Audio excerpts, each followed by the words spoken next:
नमस्कार दोस्तों, आपका स्वागत है हमारे YouTube channel daily stock analysis में।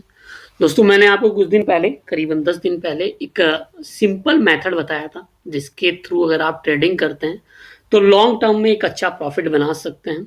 और सबसे सिंपलेस्ट मेथड है ये।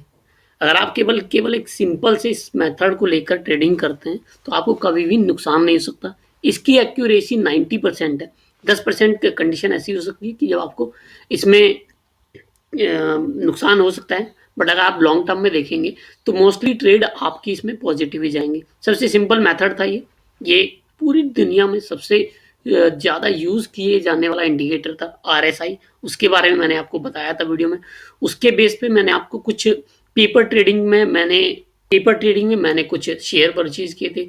आपको बताया भी था कि इनको परचेज करता हूँ, और उस पर मैंने 2 वीडियो भी बनाई थी। जिस डे में हमने लिया था उस डे में भी, और जिस डे नेक्स्ट डे उसका क्या था, कितने पे थी, किस प्राइस पे ट्रेड कर रही थी, क्या हमारा प्रॉफिट हो रहा था, वो सब भी आपको बताया था।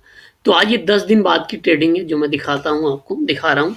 हमने अवध शुगर में एक पोजीशन बनाई थी, बजाज फाइनेंस से पहली पोजीशन बनाई थी, प्रॉफिट में 127 है। अवध शुगर में बनाई थी तो 813 है इसका प्रॉफिट। मिर्जा इंटरनेशनल वहीं चल रहा है 10 दिन बाद भी, जहाँ हमने जिस प्राइस के आसपास हमने परचेज किया था।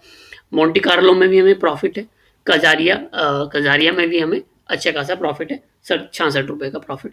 तो पांचों शेयर के बारे में मैंने आपको बताया था कि इसमें हमने एक पेपर ट्रेड करी थी, पोजीशन बना के रखी थी। इस टेक्निक को चेक करने के लिए क्या ये यूजफुल है, इसके लिए कि मैंने वीडियो बनाई थी आपको, जिसमें बताया था कि हमें वो ट्रेड परचेज करने हैं जो डे, वीकली या मंथली टाइम फ्रेम में जिनका RSI 60 से अबव हो। तो अगर आप देखें तो बजाज फाइनेंस का RSI अभी भी 73 के आसपास चल रहा है।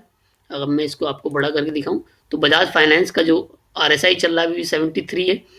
और अवध शुगर की बात करें तो अवध शुगर का RSI 81 तक पहुंच गया है। मिर्जा इंटरनेशनल का RSI अभी भी 67 के आसपास है। वहीं मोंटी कार्लो की बात करें तो इसका RSI भी अभी 61 के आसपास है, यानी 60 से अबव ही है। वहीं जो प्रॉफिट है हमारा कम है। वहीं कजारिया की बात करें तो कजारिया की RSI भी 73 के आसपास है। उन शेयर में, स्टॉक्स में हमने पोजीशन बनाई थी जिनका RSI 60 से ऊपर था। RSI 60 से ऊपर है, सभी ट्रेड में हमें पांचों ही उसमें प्रॉफिट है। ये चल रहा है अभी साथ के साथ, क्योंकि मार्केट अभी ओपन है, 5 मिनट बाकी हैं। तो ये चारों के चारों हम चल रही हैं। आज हम इन जो पोजीशन बनाई है इनको क्लोज कर देंगे। हम ये पोजीशन क्लोज कर देंगे। ये आखिरी वीडियो है इस RSI टेक्निक को।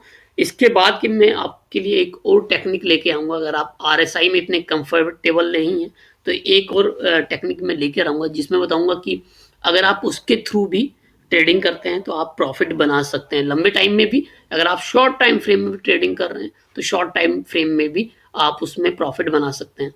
मैंने आपको बताया था कि अगर स्टॉप लॉस के लेवल मैंने बताया था आपको कि जिस टाइम फ्रेम पर आप ट्रेडिंग कर रहे हो, एंट्री की है, उससे जो नीचे वाला टाइम फ्रेम है उस पर आपको एग्जिट करना है। अगर आपने मंथली टाइम फ्रेम में एंट्री ली है तो स्टॉप लॉस आपको रखना है वीकली टाइम फ्रेम का। वीकली टाइम फ्रेम में एंट्री ली है तो स्टॉप लॉस हमारा होगा डे टाइम फ्रेम का। डे टाइम फ्रेम में एंट्री ली है तो उसी हिसाब से हमारा जो स्टॉप लॉस होगा वो 4 आवर के कैंडल के हिसाब से बनेगा। मान लेता हूँ कि अगर मैंने डे टाइम फ्रेम में एंट्री ली है, 60 से अबव RSI पे एंट्री कर ली है मैंने, डे में 60 से अबव क्लोज हुआ है, 3:20 के बाद या 3:25 के बाद मैंने एंट्री ले ली है। 60 से ऊपर ही था RSI तो मैंने एंट्री ले ली। अब मुझे वेट करना है जब तक वो 60 से अबव रहता है तो मेरे को चलते रहना। अब मेरे को टाइम फ्रेम लगा लेना है 4 आवर का। 4 आवर की कैंडल में जैसे ही वो 60 से नीचे क्लोज करता है RSI, जैसे ही 60 से नीचे RSI इसका क्लोज होता है 4 आवर्स की कैंडल में, हमको उससे निकल जाना उस ट्रेड से। अगर आप ऐसा करते हैं तो हमेशा, जब तक भी आप ट्रेडिंग करते रहेंगे, हमेशा आप प्रॉफिट में बने रहेंगे। इसके अलावा आपको किसी भी कोई भी जो इंडिकेटर्स होते हैं उनकी जरूरत नहीं पड़ेगी। एक अकेला ऐसा इंडिकेटर है RSI जो आपको मार्केट की लगातार स्ट्रेंथ बताता रहता है, स्टॉक की स्ट्रेंथ बताता रहता है, क्या स्ट्रेंथ है, हमें मार्केट में बने रहना है या मार्केट से निकल जाना है। ये सब आप केवल अकेले एक RSI इंडिकेटर से कर सकते हैं। अगर आप लॉन्ग टर्म में जाना चाह रहे हैं, कि अगर आप पोजिशनल ट्रेड नहीं कर रहे हैं, मतलब छोटे टाइम फ्रेम की ट्रेड नहीं कर रहे हैं, जैसे 1 दिन, 2 दिन या 5 दिन, अगर आप लंबे टाइम तक इन्वेस्टमेंट बना के रखना चाहते हैं, उस कंडीशन में तो आप सेम टाइम फ्रेम ही रख सकते हैं। मान लिया अगर आपने डे में एंट्री करी तो डे ही रखिएगा आप। अगर आप वीक में एंट्री कर रहे हैं तो वीक ही रखिए, और मंथली एंट्री कर रहे हैं तो मंथली रखिए, अगर आपका टाइम फ्रेम लंबा है तो। अगर आपका टाइम फ्रेम छोटा है, कि आप किसी भी ट्रेड में आज एंट्री करते हैं, 2-3 दिन बाद प्रॉफिट लेके निकलना चाहते हैं, तो उसके लिए जो भी नीचे का टाइम फ्रेम हो, उसको आप स्टॉप लॉस रख लीजिए।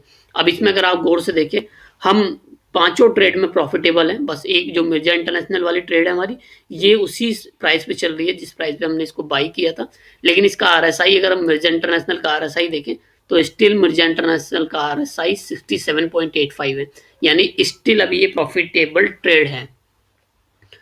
तो दोस्तों आज की इस वीडियो में इतना ही, और मैं नेक्स्ट वीडियो लेके आऊंगा एक नए इंडिकेटर के साथ, और आपको बताने की कोशिश करूंगा कि आप किस तरह से उस इंडिकेटर का भी यूज करके हर टाइम फ्रेम पे एक अच्छा प्रॉफिट बना सकते हैं। धन्यवाद दोस्तों।